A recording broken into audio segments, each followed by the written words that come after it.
नमस्कार विद्यार्थी मित्रांनो, स्वागत आहे तुमचं चालू घडामोडीवाला या युट्यूब चॅनल मध्ये. मित्रांनो, पोलीस भरती, सरळ सेवा, एमपीएससी तसेच इतर सर्व स्पर्धा परीक्षांसाठी उपयुक्त असणाऱ्या चालू घडामोडी तुम्हाला मिळणार आहे पीडीएफ स्वरूपात, अगदी मोफत आणि क्विज स्वरूपात सुद्धा आपल्या टेलिग्राम चॅनलवर. त्यासाठी चालू घडामोडीवाला हे टेलिग्राम चॅनल जॉईन करा, ज्याची लिंक डिस्क्रिप्शन मध्ये दिलेली आहे. सोबतच आपल्या इंस्टाग्राम आणि फेसबुक अकाउंटला फॉलो करून घ्या. त्या ठिकाणी सुद्धा तुम्हाला रील स्वरूपात चालू घडामोडी बघायला मिळणार आहेत. आणि अद्यापर्यंत तुम्ही जर आपल्या YouTube चॅनलला सबस्क्राईब केलं नसेल तर सबस्क्राईब करून घ्या. आपण दररोज सकाळी 6 वाजता चालू घडामोडीचे व्हिडिओ घेऊन येत असतो. आज 7 मे 2026 महत्वाचे 15 प्रश्न बघूया. 100% इम्पॉर्टंट असणारे प्रश्न. सुरुवात करूया आजच्या व्हिडिओला. आजचा आपला पहिला प्रश्न आहे, दरवर्षी 7 मे हा दिवस जगभरात कोणता दिवस म्हणून साजरा केला जातो? आणि या प्रश्नाचं उत्तर आहे ऑप्शन बी, जागतिक ॲथलेटिक्स दिन. म्हणजे आज हा दिन आहे, तर जागतिक ॲथलेटिक्स दिनाच्या सर्वांना मनपूर्वक शुभेच्छा. याच्याबद्दलची माहिती बघूया. तर जागतिक ॲथलेटिक्स दिनाचं उद्देश काय आहे? तरुणांमध्ये खेळाची आवड निर्माण करणे आणि शारीरिक स्वास्थ्याचे महत्त्व पटवून देणे. याची सुरुवात 1996 मध्ये वर्ल्ड ॲथलेटिक्सचे तत्कालीन अध्यक्ष प्रिमो नेबिओलो यांनी या दिवसाची सुरुवात केली. तर वर्ल्ड ॲथलेटिक्सचे मुख्यालय मोनॅको या देशामध्ये आहे आणि सध्याचे अध्यक्ष आहे सेबॅस्टियन को. स्थापना झालेली आहे 1912 मध्ये.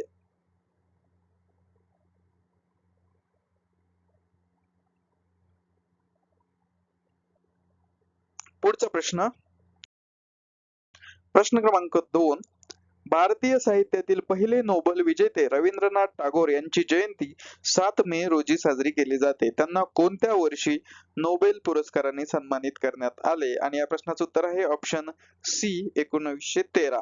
ठीक आहे, तर आज 7 मे आहे, त्यामुळं त्या अनुषंगानं हा प्रश्न आहे.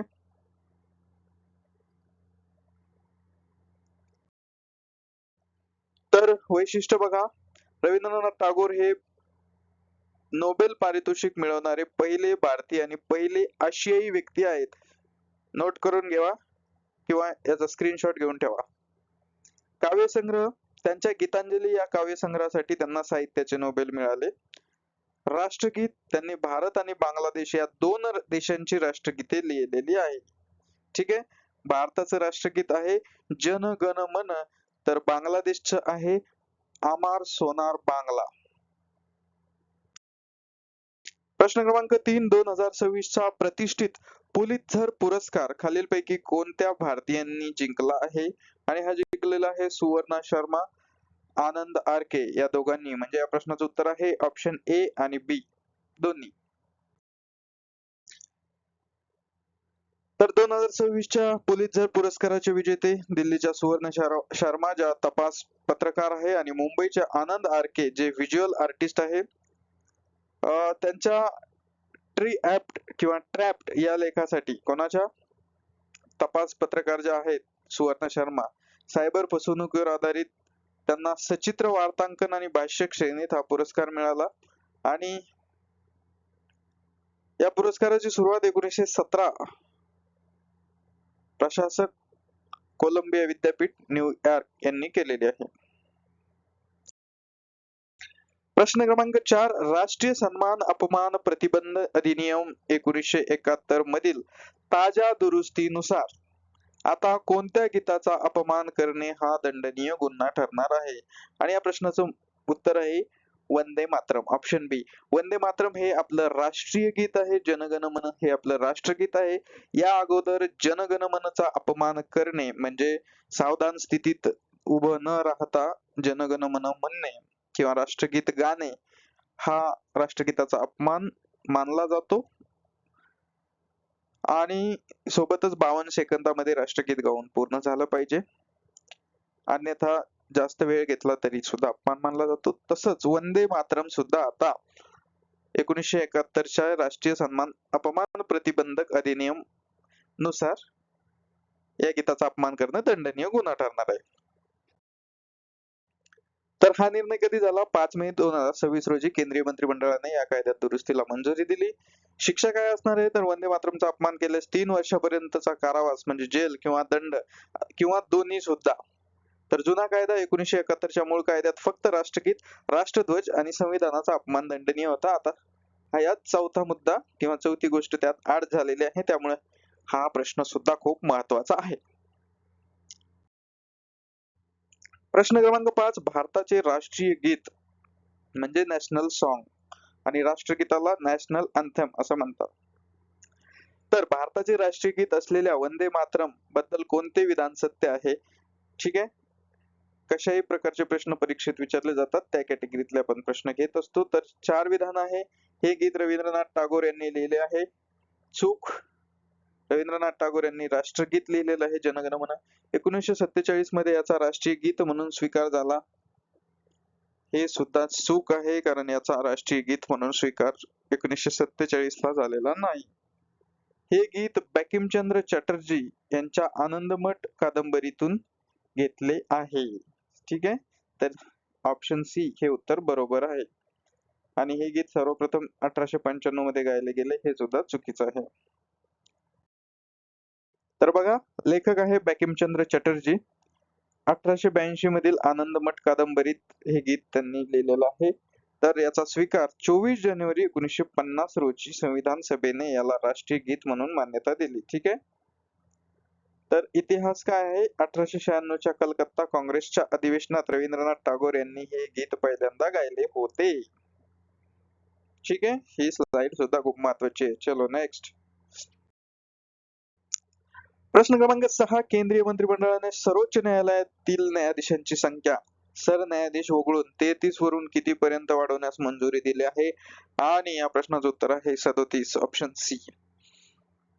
खूप महत्वाचं दुरुस्ती विधेयक आहे हे सुद्धा. तर नवीन रचना सरन्यायाधीशांना धरून आता सर्वोच्च न्यायालयातील एकूण न्यायाधीशांची संख्या 38 असणार आहे, म्हणजे 37 + 1. तर विधेयक काय आहे? विधेयकाचं नाव आहे सर्वोच्च न्यायालय न्यायाधीशांची संख्या सुधारणा विधेयक 2026. संसदेस मांडण्यास मंत्रिमंडळाने मंजुरी दिलेली आहे. तर उद्देश काय आहे? प्रलंबित खटल्यांची संख्या कमी करणे, लोकांना न्याय लवकर मिळाला पाहिजे. प्रश्न क्रमांक 7, बऱ्याच जणांना विधेयक आणि कायद्यामध्ये कन्फ्युजन आहे. हे नेमकं काय? विधेयक म्हणजे एक प्रस्ताव मांडला जातो की अमुक अमुक कायदा तयार करायचा आहे. तो मंजूर झाल्यावर त्या विधेयकाचं कायद्यात रूपांतर होतं. प्रश्न क्रमांक 7, सर्वोच्च न्यायालयातील न्यायाधीशांची संख्या ठरवण्याचा अधिकार खालीलपैकी कोणाला आहे? आणि या प्रश्नाचं उत्तर आहे संसद.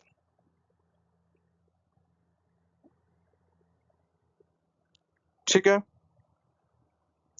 पुढचा प्रश्न. हा, याच्याबद्दलचं स्पष्टीकरण बघा. नियम, संविधानातील कलम 124(1) नुसार न्यायाधीशांची संख्या ठरवण्याचा अधिकार संसदेला आहे. तर सर्वोच्च न्यायालयाची संख्या संसद ठरवते, तर उच्च न्यायालयाची संख्या राष्ट्रपती ठरवतात. उच्च न्यायालयाची म्हणजे उच्च न्यायालयातील न्यायाधीशांची संख्या. प्रश्न क्रमांक 8, उच्च न्यायालयाच्या मुख्य न्यायाधीशांची नेमणूक करताना राष्ट्रपती कोणाचा सल्ला घेतात? तर राष्ट्रपती भारताचे सरन्यायाधीश आणि संबंधित राज्याचे राज्यपाल यांचा सल्ला घेतात. ठीक आहे. हे खूप महत्वाचं आहे. पंतप्रधानांचा सल्ला घेत नाही, राज्याच्या मुख्यमंत्र्याचा घेत नाही किंवा उपराष्ट्रपतींचा घेत नाही. भारताचे सरन्यायाधीश आणि संबंधित राज्याचे राज्यपाल, ठीक आहे, यांचा सल्ला घेतात. प्रक्रिया कशी असते बघा. राष्ट्रपती भारताचे सरन्यायाधीश आणि संबंधित राज्याचे राज्यपाल यांच्याशी सल्लामसलत करून मुख्य न्यायाधीशांची नेमणूक करतात. तर इतर न्यायाधीश उच्च न्यायालयाच्या इतर न्यायाधीशांच्या नेमणुकीसाठी संबंधित उच्च न्यायालयाच्या मुख्य न्यायाधीशांचाही सल्ला घेतला जातो. ठीक आहे. प्रश्न क्रमांक 9, खालीलपैकी कोणत्या राष्ट्रीय पक्षाचा दर्जा धोक्यात आला आहे? ठीक आहे. म्हणजे राष्ट्रीय पक्ष म्हणून एक दर्जा असतो. तर या प्रश्नाचं उत्तर आहे माकप, मार्क्सवादी कम्युनिस्ट पक्ष. CPIM, communist party of India मार्क्सवादी, असं या प्रश्नाचं उत्तर आहे. तर पक्ष आहे मार्क्सवादी कम्युनिस्ट पक्ष. याची स्थापना 7 नोव्हेंबर 1964 ला झालेली आहे. सध्याची स्थिती भारतात सध्या एकूण 6 राष्ट्रीय पक्ष आहेत. प्रश्न क्रमांक 10, एखाद्या राजकीय पक्षाला राष्ट्रीय पक्ष म्हणून मान्यता मिळवण्यासाठी लोकसभेत किमान किती वेगवेगळ्या राज्यांमधून 2% जागा जिंकणे आवश्यक आहे? आणि या प्रश्नाचं उत्तर आहे 3.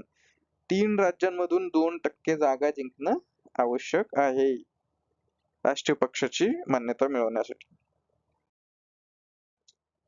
काय अटी आहेत? लोकसभेच्या किमान 3 वेगवेगळ्या राज्यातून 2% जागा जिंकणे ही राष्ट्रीय पक्ष होण्यासाठीची एक मुख्य अट आहे. तर इतर अटी आहे किमान 4 राज्यांमध्ये राज्य पक्ष म्हणून मान्यता किंवा लोकसभा निवडणुकीत 4 राज्यातून 6% मते मिळवणे. ठीक आहे. तर हे महत्वाचं आहे. प्रश्न क्रमांक 11. भारतात सध्या 2026 मध्ये अधिकृतपणे किती राष्ट्रीय पक्ष अस्तित्वात आहे? आणि या प्रश्नाचं उत्तर आहे 6, जे आपण स्पष्टीकरणामध्ये बघितलेलंच आहे. कोणकोणते 6 आहे ते कमेंट मध्ये मला नक्की सांगा, किंवा उद्याच्या व्हिडिओत मग मी त्याचं उत्तर देईल. निवडणूक आयोग. भारताचा निवडणूक आयोग राजकीय पक्षांना राष्ट्रीय दर्जा प्रदान करतो. खूप महत्वाचं विधान आहे. निवडणूक आयोगाची स्थापना 25 जानेवारी 1950 रोजी नवी दिल्ली या ठिकाणी झालेली आहे. दोनही याच्यावर प्रश्न खूप वेळा विचारले गेलेले आहेत. प्रश्न क्रमांक 12. मार्क्सवादी कम्युनिस्ट पक्षाचे म्हणजेच कम्युनिस्ट पार्टी ऑफ इंडिया मार्क्सवादी सध्याचे सरचिटणीस किंवा अध्यक्ष कोण आहेत? तर हे आहेत सीताराम येचुरी, ऑप्शन बी. नेतृत्व कोण करतं या पक्षाचं? सीताराम येचुरी हे सध्या पक्षाचे सरचिटणीस आहे. तर संस्थापक कोण आहे? 1964 मध्ये संस्था ज्यावेळेस स्थापना झाली त्यावेळी पी सुंदरय्या हे पहिले संस्थापक सरचिटणीस होते. यांच्याकडे अध्यक्ष नाही, सरचिटणीस आहेत. प्रश्न क्रमांक 13. होर्मुझ सामुद्रधुनीमध्ये अडकलेल्या व्यापारी जहाजांना सुरक्षित बाहेर काढण्यासाठी अमेरिकेने कोणती मोहीम सुरू केली आहे? आणि या प्रश्नाचं उत्तर आहे प्रकल्प फ्रीडम ऑपरेशन प्रकल्प प्रोजेक्ट फ्रीडम, ऑप्शन सी. तर उद्देश काय आहे? सामुद्रधुनीतील तणावाच्या पार्श्वभूमीवर जागतिक व्यापारी जहाजांच्या सुरक्षित प्रवासाची खात्री करणे. कुठे आहे? स्थान कुठे आहे? होर्मुझ सामुद्रधुनी पर्शियन आखात आणि ओमानच्या आखात यांना जोडते. ठीक आहे. आता होर्मुझ इराण इस्रायल युद्धापासून आपण खूप वेळा पाहिलेला आहे. प्रश्न क्रमांक 14. मॅड्रिड ओपन 2026 या टेनिस स्पर्धेतील महिला एकेरीचे विजेतेपद कोणी पटकावले आहे? आणि या प्रश्नाचं उत्तर आहे मार्ता कोत्सुक, ऑप्शन बी. युक्रेनची टेनिसपटू आहे मार्ता कोत्सुक आणि पराभव तिने कोणाचा केलेला आहे? रशियाच्या मीरा आंद्रुगा हिचा. ठीक आहे. रशिया युक्रेनचं खूप दिवसापासून युद्ध चालू होतं, आता यांच्यात खेळ सुद्धा चालू आहे. प्रश्न क्रमांक 15. प्रधानमंत्री मत्स्य संपदा योजना अंतर्गत भारतातील पहिले अधिकृत मोती शेती क्लस्टर कोठे विकसित करण्यात आले आहे? आणि या प्रश्नाचं उत्तर आहे हजारीबाग, झारखंड, ऑप्शन बी. तर विशेष नोंद, झारखंड मधील हजारीबाग हे देशातील पहिले अधिकृत मोती शेती क्लस्टर बनले आहे. तर हे क्लस्टर प्रधानमंत्री मत्स्य संपदा योजना जिची सुरुवात 2020 मध्ये झाली त्या अंतर्गत विकसित करण्यात आले आहे. प्रश्न क्रमांक 16. आर्मेनियातील एरेवन येथे झालेल्या 8व्या युरोपियन राजकीय समुदाय शिखर परिषदेत सहभागी होणारा पहिला गैर युरोपियन देश कोणता ठरला आहे? खूप महत्वाचा प्रश्न आहे. ठीक आहे. युरोपियन राजकीय समुदायात गैर युरोपियन देश, तर कोणता देश आहे हा? ऑप्शन सी कॅनडा, उत्तर अमेरिकेतला हा देश आहे. तर कॅनडा हा ईपीसी शिखर परिषदेत सहभागी होणारा पहिला बिगर युरोपियन देश बनलेला आहे. ही परिषद आर्मेनियाची राजधानी एरेवन येथे पार पडली. तर हे जे मी तुम्हाला स्पष्टीकरणामध्ये मुद्दे देतोय त्याच्यावर सुद्धा प्रश्न विचारले जातात, तर हे खूप महत्वाचं आहे. प्रश्न क्रमांक 17. जागतिक दमा दिन 2026 खालीलपैकी कोणत्या दिवशी साजरा करण्यात आला? आणि या प्रश्नाचं उत्तर आहे 5 मे. परवाच्या दिवशी जागतिक दमा दिवस होता. तर दरवर्षी मे महिन्याचा पहिला मंगळवार हा जागतिक दमा दिन म्हणून साजरा केला जातो. ठीक आहे. त्यामुळे हा विशिष्ट तारखेला येईलच, 5 मे लाच येईल म्हणून सांगता येत नाही. मे महिन्याचा पहिला मंगळवारी जी तारीख येईल, मग 1 येऊ, 2 येऊ, 3 येऊ, 4 येऊ, 7 पैकी कोणतीही तारीख येते. ठीक आहे. 2026 ची थीम दमा असलेल्या प्रत्येकासाठी दाहक विरोधी इनहेलरचा प्रवेश अजूनही तातडीची गरज आहे. ठीक आहे. थीम महत्वाची आहे. तर हे 17 आज आपण खरं तर टॉप 15 प्रश्न म्हटलं. आज 17 प्रश्न होते. 7 ने 17 प्रश्न खूप महत्वाचे आहेत. एमपीएससी, पोलीस भरती, तलाठी, जेडपी सर्व स्पर्धा परीक्षांसाठी हे उपयुक्त आहे. व्हिडिओ आवडल्यास नक्की शेअर करा, लाईक करा. काही चुकीचं असेल तर कमेंट करा, कारण तुमचे कमेंट, लाईक, शेअर आम्हाला खूप प्रोत्साहन देते. कमी वेळात जास्त अभ्यास करण्यासाठी चालू घडामोडीवालाच्या चारही प्लॅटफॉर्म सोबत जोडले जा आणि जास्तीत जास्त शेअर करा. Thank you so much. भेटूया उद्याच्या व्हिडिओत.